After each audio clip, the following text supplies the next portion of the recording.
Grüß euch, ich bin der Rudi vom B-Comedy und in der Corona-Krise macht man halt unsere Witze vom Homeoffice aus praktisch. Also jetzt kommt einmal meiner.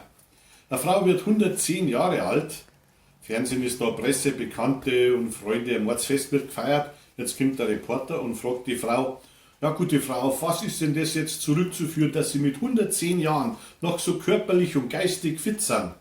Ja, mei, ich hab halt immer viel gearbeitet, viel Sport getrieben, keine Zigaretten geraucht und keine Alkohol getrunken.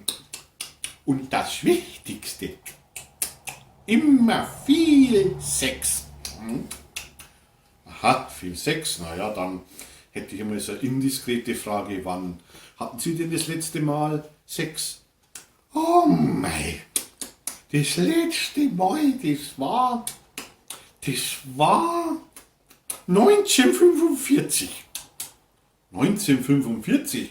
Das ist aber schon ganz schön lang her. Hä? Wie so lang her? Jetzt ist ja erst 2015. Ja, das war mein Witz, hoffe er hat euch gefallen und bleibt gesund und bis zum nächsten Witz. Gesund bleiben, Servus, pfiat euch.